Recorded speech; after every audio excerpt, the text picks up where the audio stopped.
저희가 기억하기로는 의사 배상책임보험에서 약 2억 5천만 원 정도를 수령하셨거든요. 이분의 나이나 이런 것들에 비해서 아주 객관적이고 넉넉한 보험금을 수령했다라고 저희도 보여집니다.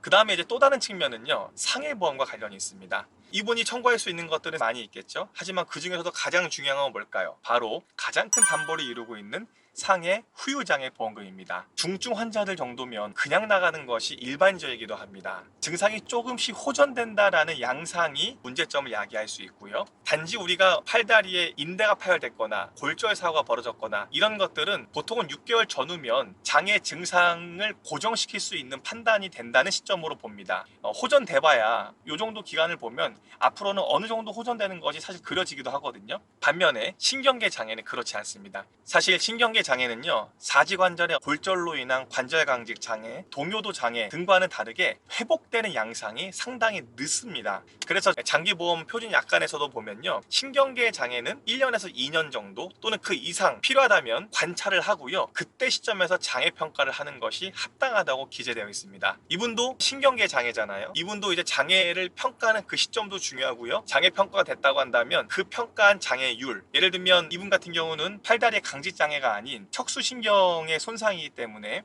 ADLS라고 하는 일상생활 제한에 따른 지급률을 산정할 텐데요. 그 지급률도 몇 퍼센트가 왔다 갔다 하느냐에 따라서 본인이 가입하고 계신 상해 후유장애 보험금이 몇백만 원, 몇천만 원이 왔다 갔다 하는 상황이거든요. 그래서 적정한 장애 지급률도 잘 인정받아야 되겠고요. 또는 이 장애를 발생시킬 때 혹시 외부적 요인 말고 본인이 가지고 있던 기존적인 질환, 물론 화상으로 인한 세균성 감염이 농을 야기했고 결국은 경막에 농양을 야기해서 데미지를 받는 건 맞겠지만 그 과정 속에서 어떤 질병적인 요소가 기여했는지는 또 따로 검토해야 될 문제이긴 하거든요.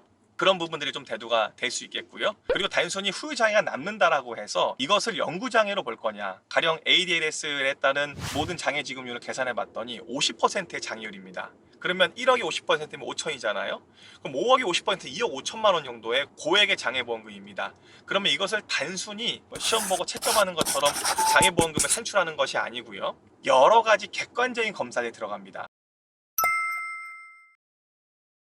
특히 이러한 중증 신경 손상 환자들에게는요, 한 가지 방법으로만 장애를 평가하지 않습니다. 그래서 대표적으로 좀 알려드릴게, MBI 검사라든지 MMT 또는 레인지 오브 모션 테스트라는 검사들을 많이 합니다. 대표적으로 MBI 같은 경우는요, 일상생활 독립 지수라고 하는 평가인데요, 일상생활 동작이 어느 정도로 되느냐를 항목별로 체크하는 겁니다. 1회 하는 게 아니고요, 여러 번 반복하는 겁니다. 그래서 걷는 동작, 식사하는 동작, 목욕하는 동작, 배변, 배뇨 동작 이런 것들을 다 체크해서 어떤 일지처럼 모아놓는 그런 검사 방법이고요. MMT 이거는 도수근력 검사입니다. 한 명의 병원 관계자가 근육에 외부 힘을 주는 겁니다. 이 환자가 자신의 하지를 가지고 직원이 가하는 힘에 저항을 어느 정도까지 할 수 있느냐, 그런 것들을 보는 겁니다. 외부 저항뿐만 아니라 중력의 저항까지도 어느 정도 하는지를 봐서요, 그 역시 스코어를 매기게 됩니다. 레인지 오브 모션 테스트라고 하는 건요, 본인이 봤을 때 이 관절이 또 어느 정도 능동적으로 움직일 수 있는 관절 가동 범위가 있을 것이고요, 또는 수동적으로 움직일 수 있는 가동 관절 범위라는 것이 있을 것입니다. 그래서 이런 여러 가지 테스트들을 보통 재활의학과에서 해가지고요,